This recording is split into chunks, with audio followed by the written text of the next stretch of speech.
Great to have you back here, folks. Rush Limbaugh serving humanity while executing assigned host duties flawlessly. Zero mistakes. Great to have you. Telephone numbers 800-282-2882 and the email address lrushmore@eibnet.com. This next bit of news, this is stunning to me. ESPN has banned all of its reporters from tweeting.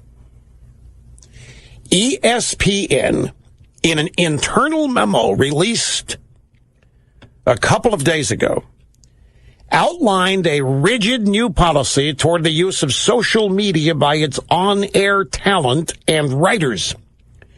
The new guidelines immediately sent shockwaves through the sports community and raised questions about the ownership of one's personal thoughts and comments and how they can be published via Twitter, Facebook, or other digital means. And the news broke on the personal Twitter feed of ESPN NBA analyst Rick Booker. He tweeted, "The hammer just came down. ESPN memo prohibiting tweeting info unless it serves ESPN." Kind of figured this was coming. Not sure what this means, but I'm probably violating some sort of policy just by telling you. In any case, stay tuned. So, anyway, the upshot of this is that if you work at ESPN, you can't tweet what you think about sports or anything else that impacts CNN or ESPN. I guess what they're trying to do, my guess would be, and I don't really know this, my guess is they're trying to reserve everything their paid columnists and writers say for their own websites. But this is not going to sit well. In a Twitter to people in the sports, well, hell, Twitter to everybody is just, it's become an addiction. It's become a habit, a daily part of life, is tweeting for the people that do it. And for an employer to come out and tell people at work there you can't do it anymore.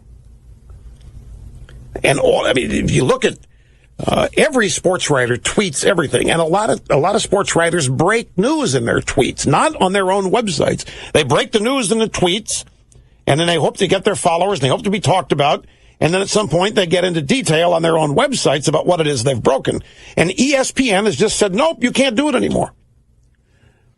And it's going to raise questions like, do they have the right to do this? But I'm sure what they're thinking is that they want all of this reserved for their website or sites. That if they're paying somebody to opine on sports, they want it to be on their sites, not out there on Twitter. Now, I must confess, this story is dated September the 28th. Which is a couple of days ago, and I haven't seen anything else about it. I have not seen any,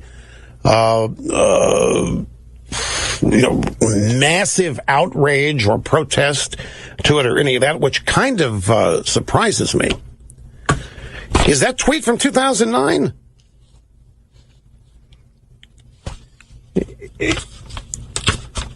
They haven't gotten rid of the rule, though, right? Well, if this original tweet was 2009 and nobody's obeying it,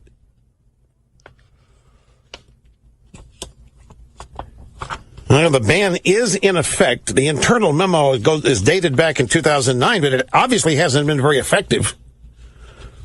Well, no wonder there hasn't been a whole lot of hell raised about it.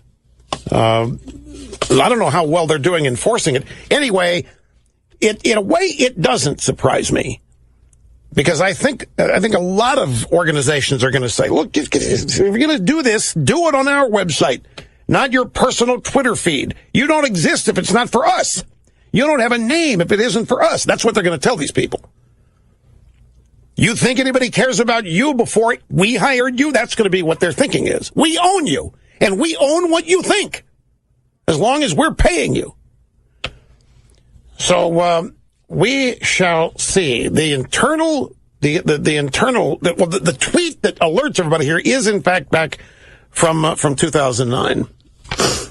And I will bet you the person who sent me this does not know that. This is another thing about Twitter. You can read something on the damn thing and think that it's just happened.